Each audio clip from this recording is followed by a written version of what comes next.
When celebrities tangle with the law, their status can sometimes afford them advantages that the rest of us don't have. Sometimes, but not every time. Today we'll be looking at some very famous people who committed some very serious crimes and still haven't finished paying their debt to society. Right now as you're watching this, these 10 major celebrities are sitting in their jail cells, wondering where it all went wrong.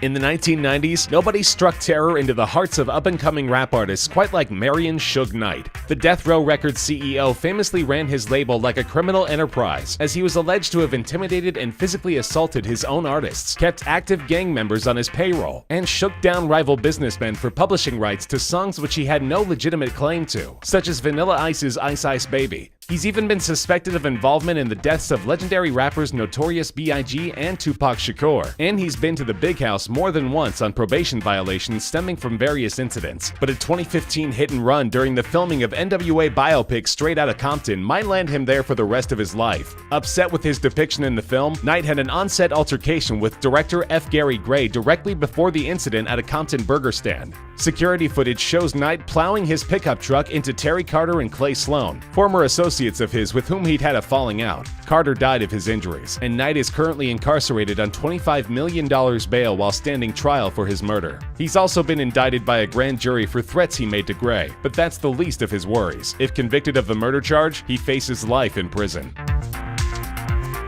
Bobby Shmurda seemed destined for hip-hop greatness, having been rapping since the age of 10. He gained attention for his 2014 debut single, the title of which we cannot mention here, and the shmoney dance he performed in the video, which became a meme and has been referenced by everyone from Drake to Beyonce. His star seemed to be on the rise until he was arrested outside of his recording studio in 2016, accused of being the ringleader of murderous Crips offshoot GS9. The head of the unit which had been investigating Shmurda has said that the rapper's lyrics, which involve references to crimes including murder and drug dealing, read like an actual document of what Shmurda's crew was doing on the New York streets. After copping a plea deal to charges which included murder, attempted murder, and dealing drugs, the rapper was sentenced to 7 years in prison. He could be out as soon as 2020, if he can stay out of trouble for that long. He's already gotten into hot water for being involved in multiple brawls while inside, and also for sneaking a shank into his cell.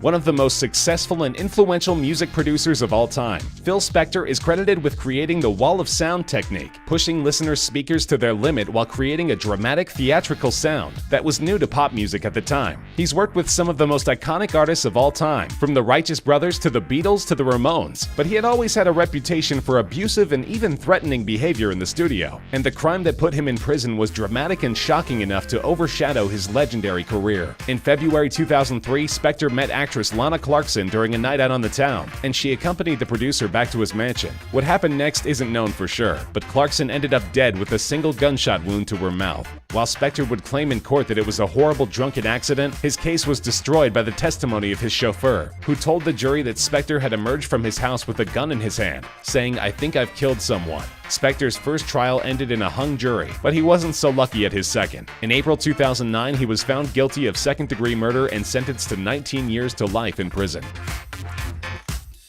South African Oscar Pistorius inspired the world by becoming the first amputee runner to compete in an Olympic Games in 2012. Known as the Blade Runner, Pistorius, whose legs are amputated below the knee, ran on a pair of futuristic-looking carbon fiber blades. And while South Africa's track team did not medal that year, his admirable performance was seen as a breakthrough for disabled athletes. Pistorius might have someday shocked the world by becoming the first disabled Olympian to win a medal, if he hadn't shocked the world in a far more unexpected and violent way. In 2013, Pistorius shot his girlfriend Riva Steenkamp 4 times through the locked door of his bathroom, killing her.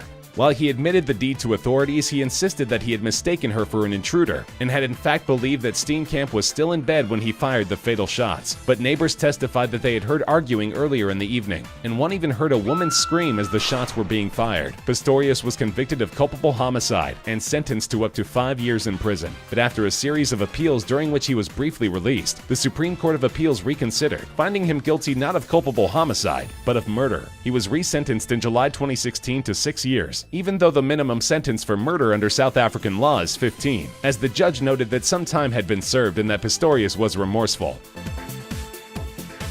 For years, Jared Fogle was the wholesome face of Subway restaurants, having famously dropped over 200 pounds by dieting on their veggie subs. He was featured in a long-running TV advertising campaign, appearing in more than 300 commercials between 2000 and 2013, and becoming as familiar a face as any movie star or musician. But in 2007, Fogle became the subject of an FBI investigation, with the cooperation of reporter Rochelle Herman Walren, who secretly taped conversations with him for over 4 years, revealed that Fogle had a thing for sex with minors. The investigation revealed that Fogle had repeatedly crossed state lines for arranged sexual encounters with children, and also had a stash of over 400 child porn videos, many of which had been given to him by the head of his children's charity, the Jared Foundation. He was sentenced in 2015 to over 15 years in prison, a place where they do not take kindly to child predators. A January 2016 attack by a fellow inmate left Fogle bloodied and bruised, and sources indicate that he is a target for constant abuse at his new home. The brother of rap impresario Master P, Corey Miller, formerly known as C Murder, made a name for himself as part of No Limit Records' star-studded roster in the 1990s. His debut solo release, 1998's Life or Death, sold over 1 million copies, and the rapper looked poised to help No Limit continue its dominance into the next decade, until a January 2002 incident in which he lived up to his unfortunate stage name. 16-year-old fan Steve Thomas was beaten and shot to death outside a Louisiana nightclub at which Miller had been performing, and surveillance video, which would eventually be posted to YouTube, pointed the cops in Miller's direction. He was convicted in 2003, but granted a new trial based on questions about jurisdiction and other issues. These same issues delayed Miller's second trial until 2009, and in the intervening years he was confined to house arrest, continuing to work on his music career. While the action on the surveillance tape is unclear, several witnesses pinned the shooting on Miller, and in August 2009 he was sentenced to life in prison, a conviction which has since been challenged and upheld.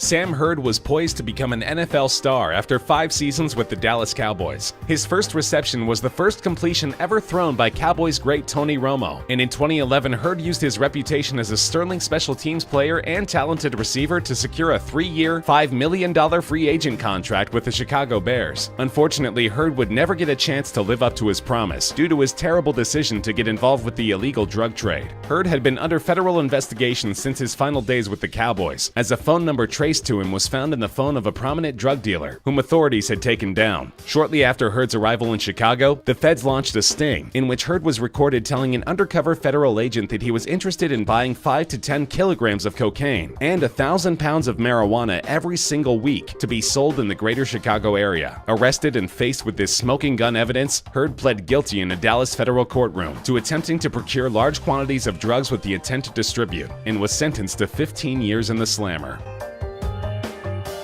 Actor Michael Jace was cast in his breakout role on the hit FX cop drama The Shield in 2002, and he was a mainstay on the series throughout its entire 7-season run. After the series' end, his obvious talent earned him a few small roles in feature films and a recurring part on the TNT series Southland, but his burgeoning career was cut short in the most brutal and shocking fashion the actor's fans could imagine. In May 2014, Jace called 911 and calmly informed the operator that he had shot his wife of 14 years, April Jace. In fact, he had shot her to death in front of the couple's 2 sons, ages 5 and 8, then texted April's father to let him know what he had done and to ask him to pick up the children. Jace told police that he was upset that April may have been seeking a divorce, and that this paired with the couple's financial difficulties had led him to snap. It was an open and shut case, and in June 2016, Jace was sentenced to 40 years to life for his wife's murder.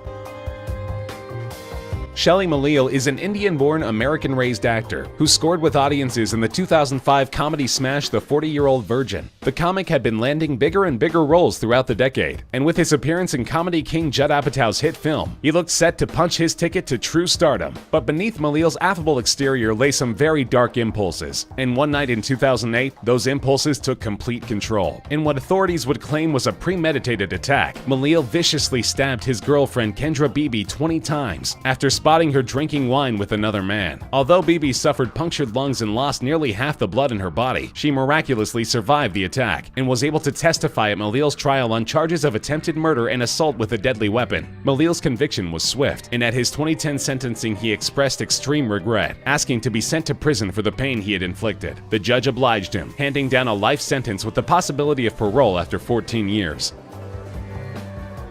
Philadelphia's Meek Mill is one of the hottest rappers of the last decade. Signed by Atlanta-based rapper-turned-executive T.I. in 2008, Mill's career was nearly derailed early when he was imprisoned for 7 months on weapon charges that same year. But several successful mixtapes and collaborations later, Mill had built anticipation for his debut album to a fever pitch, and in 2012 he released Dreams and Nightmares, which debuted at number 2 on the Billboard chart and sold 165,000 copies in its first week. Unfortunately, his early brush with the law has never ceased to be a thorn in the rapper's side. Mill was placed on probation for 5 years after that stretch, and he has continually shot himself in the foot by violating his probation in all sorts of creative ways. He habitually fails to report his travel plans, an issue which resulted in another short prison stay in 2014, and has also been in hot water for assaulting 2 airport patrons and for failing multiple drug tests. After 5 violations in 6 years, a fed-up Philadelphia judge in late 2017 ordered Mill returned to prison for 2 to 4 years. Fans have taken up a social media campaign lobbying for his freedom, and even Philly basketball legend Julius Erving led a protest in support of overturning his sentence. But it looks like the justice system isn't inclined to give him any more leeway, regardless of his fame.